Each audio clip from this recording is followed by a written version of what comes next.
What's up, everyone? It's Thursday. It is about to be June, which is so crazy to think of how fast time flies. But today I wanted to just hop on here. It's been a minute since I've actually done a solo individual video. And I just want to give some updates about what's going on within Worthwell and all the cool stuff that is going to be happening this summer. So, number one, Worthwell is launching a clothing line. For those of you who don't know, it will be coming out summer of 2024. So this summer, stay tuned for that. There's going to be a lot more news and updates coming with that. And then, if you don't know, I dropped an easy listening album, EP, whatever you want to call it, about 2 months ago. So it's up on Spotify, on iTunes, on YouTube Music. You can listen to it on any music streaming channel or platform. Check it out. It's called Welcome to Cali. I think it just really gives the vibe that I was trying to portray in this whole music thing that I'm doing right now too. And I produced the whole album. It's really chill. I think it's good. It sets the tone for summer as well. So I think that's something that's really cool. And it's cool to just be able to have some downtime and listen to some music, right? Especially during the summer. So those are just a couple of things that are going on. Exciting developments coming in for 2025, which, can you believe, we're already almost halfway through 2024. So stay tuned for that stuff. But aside from that, I also just want to continue to encourage you all. I know that there's a lot of different things going on, and it's really tough sometimes to slow down, rest, and allow ourselves to de-stress during times of distress. So find those things that you can that will help you relax and rest and return refreshed. I think it's important for all of us to have an arsenal of coping strategies that we can use when we're feeling tension or when we're feeling anxious or when we're feeling distress. And it's important to be able to do that because not only are you acknowledging the emotion and sharing and saying, like, hey, you know what? I feel stressed. Like, I can feel it. I sense it. But you're also giving yourself an opportunity to respond accordingly. You're learning how to practice emotional regulation. And I've said this before, I'll say it again. Emotional regulation is such a key component to finding balance and understanding how to really work through things, even when you're feeling stressed out, even when you're feeling like the world is ending or everything's falling apart. And that's a lot of times coming along with those cognitive distortions like all or nothing thinking or catastrophic thinking, catastrophizing. That type of thought process can sometimes cause you to get stuck in those ruminations. So when you notice that, when you see that something's happening and you're like, wait a minute, my mind is really just going down these rabbit holes and I'm really getting stuck in this negative thought pattern, acknowledge it and challenge it and say, you know what? Is there anything that could be a positive outlook in this situation? And sometimes there's not. Sometimes we have to just sit and be present, and that's hard too. But even when we're dealing with discomfort or we're dealing with times that are difficult and we feel like there's no way out, I want you to really focus in on not disqualifying the positive. Sometimes there's things that come up that we can't really explain. We don't have answers for. We don't really have the answer as to why it's happening. But we can be present still in those moments and we can help ourselves focus in on things that maybe can help us reframe and challenge the negative thoughts and the discomfort that maybe comes along with living in today's world. It's hard, it's tough out there. And there's a lot of things going on that you could just turn on the news, social media, you can get stuck in and looped in and be like, I don't know what in the world is going on. And I have to figure out how to continue to what? Be resilient. I talk about that a lot. Being resilient, highlighting your resiliency, reflecting on your resiliency. Resistance will always be there, but so will your resiliency. Your resiliency is undefeated because you're still here.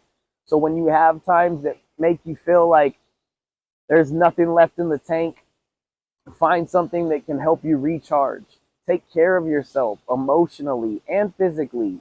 And when you try to go and do something and you feel like you don't feel like doing it, that's where you got to try and find a spark that will motivate you in that moment. Finding the motivation for that moment to get you going, to spark and ignite it.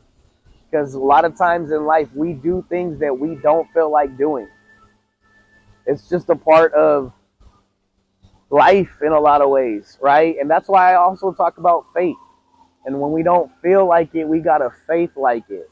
Because by faith, we can live these principles and we can actively oppose things that try and challenge our belief system and our core beliefs, our core values, especially when you're talking about the mind stance principle, which is essentially based on your heart posture, the location of your heart, your mind, and where it is really focusing in on things that allow you to continue to persevere and be resilient and challenge negative thoughts and self-doubt. A lot of people talk about imposter syndrome and how that's something that so many people deal with. And I think it is a lot of what people deal with out there. There are a lot of doubts that people have, the negative self-talk, the negative self-images that we have. And sometimes that causes us to miss opportunities because we feel like we're not qualified or we feel like we're not good enough. And I want to tell you today, right now, you are good enough. You are qualified. Those thoughts that are telling you you're not, or you shouldn't seek out that promotion, or you shouldn't seek out that business, or you shouldn't launch out that new venue, those are just thoughts that are assumptions. They're based on doubts. They're based on what ifs. So challenge your what ifs with what is, what you know to be true. When you talk about things, talk about it with confidence, even if you feel like, oh, I don't know if I'm really qualified to talk about this right now. You know what? You have something to say, and people will listen if it has substance. And sometimes our story can motivate and inspire people in ways that we never, ever knew. So, in all of this, coming back on here and just sharing a couple of things, I also want to say focus in on things that can help you and those around you succeed. Sometimes we got to get rid of the negativity. Sometimes we got to get rid of the negative people. And that's hard, right? That's tough. That's a tough thing to do. But you don't know how much something has been holding you back until you truly release it and say, wow, now I'm measuring my true potential because I've actually released this, let it go, and I feel so much lighter on my feet. There's burdens, there's things that people try to place on us. There's things that people try to do that they try to cause us to second guess ourselves. And so you have to know who you are, and you have to know that you are good enough and that you are worthy, even when people try to tell you the opposite. And that mind that you have is so resilient. It's so resilient. It's so strong. It has the ability to adapt and adjust and regroup, even when it has things that happen like trauma or injuries or impairments. Neuroplasticity is one of the superpowers that we have, where you can regroup, reframe, and reestablish yourself even after you've taken some hits. And I'm telling you right now, the last couple of months, I've been busy. I've been tired too, emotionally drained as well. But I continue to encourage myself, and the people around me encourage me too. We keep each other accountable. Our family, our friends, we keep each other accountable, saying, hey, come on, let's keep going. So sometimes you got to pull people into your circle that you know, hey, this person is good for me. This person is good to have around. And sometimes you got to say, this person's not good for me.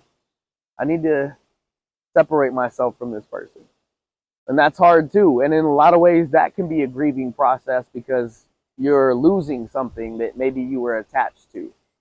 But I want to challenge you all to do some evaluating this week and really focus in on what truly matters to you, who truly matters to you, and things that can really benefit you moving forward when you focus in on strengths that you have. Don't even focus in on weaknesses. Just focus in on the strengths. Write down as many strengths as you can possibly think of. If you can't think of any, Google strength worksheet, strength character worksheet, and circle as many as you can identify. If you can only find 2 or 3, that's fine. Work with that. Use that to your advantage. Focus in and say, okay, I'm going to build some more and look for more. So reflect on things that you've been able to overcome. Reflect on things that you've been able to do where you said, wow, I really did make it through that. Like, I persevered. I was resilient. I think as you do that, you'll start to get more motivation, and you'll also start to be able to do that for yourself and others as well. You'll start to motivate others and say, look, things aren't always a cakewalk, but we're built to last. We're built to be resilient. So go with those things moving forward. And I think right now it's important for all of us to take some time to slow down, be present, and invest in the now. So invest in what is worthwhile, and that's your wellness. All right? All right. I'm heading out, but I'll be back again with another video really soon. So take care, everyone.